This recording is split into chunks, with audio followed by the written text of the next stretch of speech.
So ya, sama friends sobat skons, apa kabarnya? Konnichiwa, balik lagi bersama saya Elvin di channelnya Kudetek. Dan kali ini kita akan mereview sebuah monitor di segmen 24 inci gitu loh. Jadi memang peperangan monitor di segmen 24 inci gaming itu sedang berdarah-darah gitu kan. Benar sekali, Acer juga ikut-ikutan untuk ya mempertahankan segmen 24 inci ini, tapi yang gaming punya. Jadi Acer ngirimin kita buat di review, ini dia monitornya Acer Nitro XV242YP.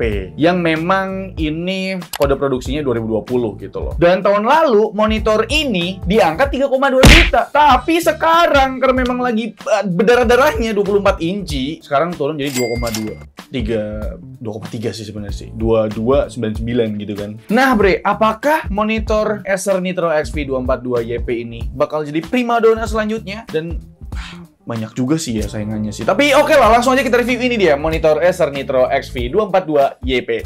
Let's go kita bahas. Nah, ini dia Acer Nitro XV242YP yang usianya udah nginjek 3 tahun. Emang nggak muda lagi, tapi soal tampang masih oke lah buat majang di setup gaming kalian bareng PC kentang yang VGA-nya masih pakai Lotus Pen itu. Tampak depan terlihat seperti monitor gaming pada umumnya ya, yang tentu aja punya bezel ultra tipis di sisi atas, kanan sama kiri. Cocok buat kalian yang mau bangun setup multi monitor. Kalau di sisi belakangnya baru kelihatan jelas sisi gaming dari monitor ini dengan bukaan airflow yang ngebentuk segitiga besar yang tampil simetris dan tegas. Ada emboss logo Acer di pojok kiri atas, terus di pojok kiri bawah ada controller OSD yang berisi kombinasi antara tombol dan juga joystick. Buat percolokan udah proper banget karena menghadap ke bawah dan lokasinya agak di tengah bagian bodi belakang. Bikin konektornya nggak kelihatan dari sisi depan layar. Percolokan di sini terdiri dari port power di sisi kiri, terus di sisi kanan ada 2 buah port HDMI 2.0, 1 buah display port 1.4 dan 1 buah port jack audio out. Oh iya Bre, di monitor ini ada sepasang speaker stereo dengan power 2x2 watt yang kualitas audionya sebagai berikut. Kalian denger dah.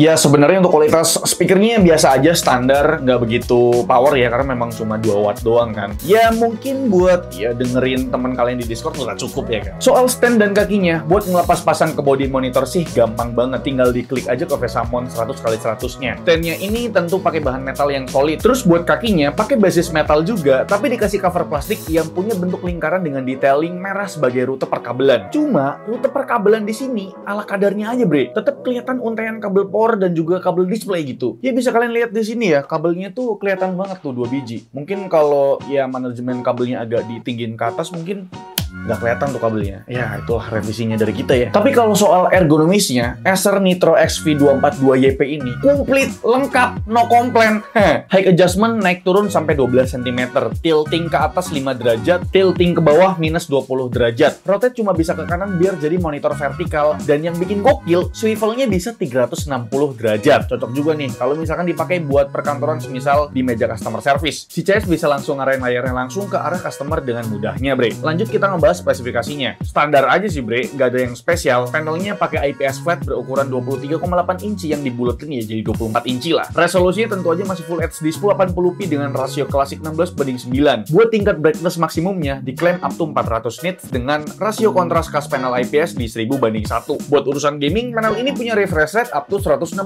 Hz dengan response times up to 2 millisecond. Tapi Acer tuh ngasih fitur VRB alias Visual Response Boost yang bisa nekan response time-nya up to 0,5 millisecond katanya. Terus monitor ini udah support AMD FreeSync Premium tentunya. Nah itu dia Bre, untuk pembahasan atau ulasan singkat dari kita ya mengenai monitor Acer Nitro XV242YP. Dan sekarang kita langsung aja uji pakai alat SpiderX Elite yang kita punya. Seperti biasa kita reset dulu monitornya dan secara default color space-nya ada di standar ya. Brightness-nya di 65%, sedangkan kontrasnya di 50%. Maksimum brightness-nya jauh di atas klaim dari Acer, yaitu menyentuh angka 533 nits. Minimum brightness panel ini pun cukup oke ya kalau mau dipakai di ruangan yang gelap. Rasio kontras panel ini termasuk elite buat level IPS, tembus di 1220/1. White point-nya juga rapih banget nih, nepetin angka 6500 Kelvin. Acer kasih beberapa preset buat monitor ini. Defaultnya kan standar. Saya tes di preset Eco, grafik, dan HDR, ternyata tetap lebih oke di preset standar. Karena di preset grafik dan HDR, white point-nya tuh kacau banget, bre. Di monitor ini juga tersedia beberapa color space. Defaultnya ada di standar dengan gamut sRGB hampir perfect di 99%, dan akurasinya ada di rata-rata 1,38 delta E. Terus pas saya tes di color space sRGB-nya, gamut sRGB-nya malah turun ke 97% aja. Tapi keakuratan warnanya semakin baik jadi 0,8 delta E buat rata-ratanya. Terus di color space Rec 709, gamutnya mirip-mirip sama sRGB tadi. Tapi bre, akurasi warnanya sedikit di bawah color space sRGB. Dan terakhir kita tes di color space DCI. Tentu aja masih jauh dari kata cukup buat gamut P3-nya bre. Tetap di bawah 80% dengan color akurasi yang identik di 1,13 delta E rata-ratanya. Nah itu dia bre, untuk pengujian kita menggunakan Spider X Elite, dan sekarang mungkin kalian mau lihat gimana sih bang kalau dikalibrasi ulang pakai alat Spider X Elite. Jadi kita lakukan kalibrasi ulang buat ngeliat kira-kira perbedaannya tuh signifikan atau enggak. Hasilnya peak brightness sedikit meningkat ke angka 538 nits, rasio kontras juga semakin tinggi di 1230/1, tapi malahan white point-nya jadi menguning di bawah 6500 Kelvin. Setelah dikalibrasi, preset yang lebih cocok ternyata preset grafik dengan white point yang mepet di angka 6500 Kelvin bre. Di color space standar, habis dikalibrasi, gamut P3-nya naik 2% jadi 82%. Terus akurasi warnanya juga semakin akurat di 0,8 delta E rata-ratanya. Kalau di color space sRGB, cuma ada peningkatan di gamut Adobe RGB. Sedangkan di color space Rec 709, gamut Adobe RGB dan P3 meningkat setelah dikalibrasi. Dan di color space DCI, tentu aja gamut P3-nya membaik jadi 81%. Dengan rata-rata color akurasinya yang mirip-mirip. Nah, gimana bre? Itu dia lah kira-kira ya review atau ulasan dari kami mengenai monitor Acer Nitro XV242YP. Gimana menurut kalian? Coba tulis di kolom komentar. Tapi sebelum mengakhiri video ini ya, kita bakal kasih kesimpulan mengenai monitor Acer Nitro XV242YP ya kan. Di harga 2,299 atau 2,3 juta ke 11.000 ya. Menurutku ini bakal ku jadiin rekomendasi buat kalian karena ya bukan cuma soal harga doang ya, tapi kualitas dari monitornya ini. Warnanya bagus, brightness-nya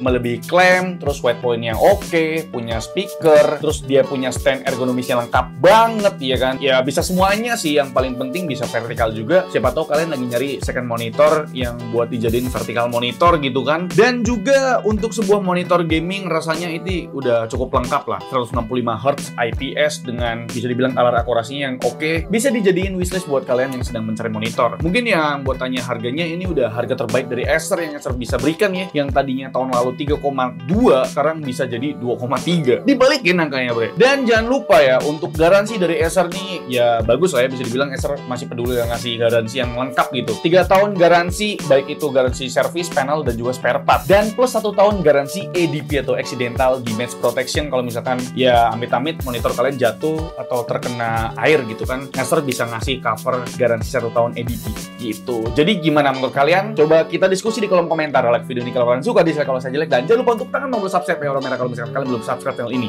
Saya Alvin, selaku di channel, mengucapkan terima kasih. Sampai jumpa di video selanjutnya. Bye bye.